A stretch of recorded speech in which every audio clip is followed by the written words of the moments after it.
മുഖ്യമന്ത്രിയുടെ അറിവോട് കൂടിയിട്ടുള്ള ബന്ധമാണ്.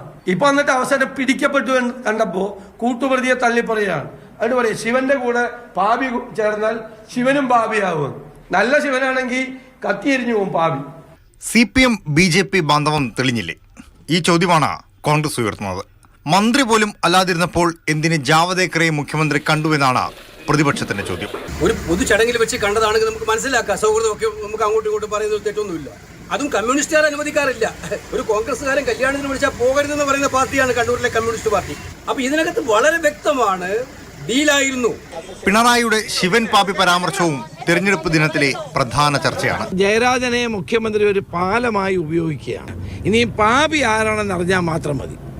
EP പാർട്ടിക്കുള്ളിൽ അസ്വസ്ഥനാണ് എന്ന് കെ സുധാകരൻ ആവർത്തിക്കുന്നു. ചായ കുടിക്കാൻ അദ്ദേഹത്തിന്റെ പിടി ചായപ്പിടിയാണ്.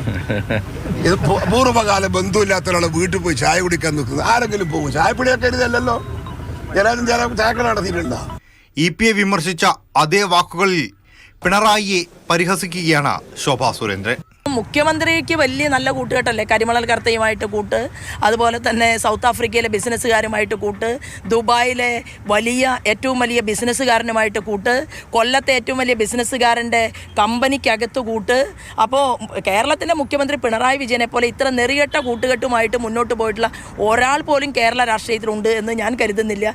കെ സുധാകരനും ചെന്നിത്തലയും EP-യും തുടങ്ങി ചില നേതാക്കളെ BJP ചാക്കിട്ട് പിടിക്കാൻ ശ്രമിച്ചെന്ന വെളിപ്പെടുത്തൽ പുറത്തു വന്നതോടെ പരസ്പരം പോരടിക്കുകയാണ് CPM-ഉം കോൺഗ്രസും.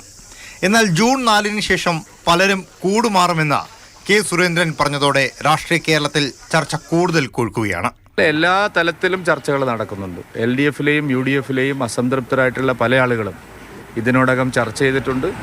ഇനി ജൂൺ 4 കഴിയുമ്പോൾ നിങ്ങൾ ഒരിക്കലും പ്രതീക്ഷിക്കാത്ത പല പേരുകളും BJP-യോടൊപ്പം NDA-യോടൊപ്പം ചേരുന്ന സ്ഥിതി വരും. News desk, Mathrubhumi news.